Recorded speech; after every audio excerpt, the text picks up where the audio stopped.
Maturitný test 2017, príklad 19. Pravdepodobnosť vyklíčenia každej kôstky avokáda je 0,9. Teda pravdepodobnosť javu opačného, a teda nevyklíčenia kôstky avokáda, je 1 mínus 0,9 a teda 0,1. Označme jav A vyklíčenie kôstky, teda PA rovná sa 0,9. Označme jav A s čiarou nevyklíčenie kôstky, a teda PA s čiarou je 0,1. Zasadili sme 3 kôstky. Našou úlohou je určiť, aká je pravdepodobnosť, že vyklíčia práve 2 z nich. Môžu nastať tieto jednotlivé situácie. Prvá kôstka vyklíči a zároveň druhá kôstka vyklíči a zároveň tretia kôstka nevyklíči.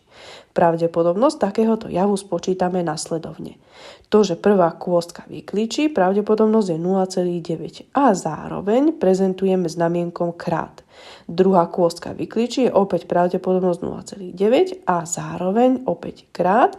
Tretia kôstka nevyklíči, je pravdepodobnosť 0,1. Výsledkom je teda pravdepodobnosť 0,081.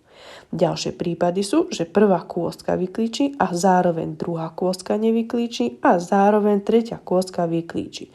Pravdepodobnosť takéhoto prípadu spočítame podobne ako v predchádzajúcom prípade. Tretia možnosť je, že prvá kôstka nevyklíči a zároveň druhá kôstka vyklíči a zároveň tretia kôstka vyklíči.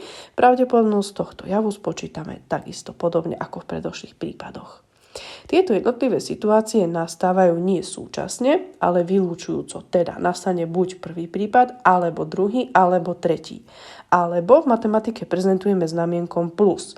Teda ak chceme učiť výslednú pravdepodobnosť toho, že nastane jeden z týchto prípadov, je 0,081 plus 0,081 plus 0,081.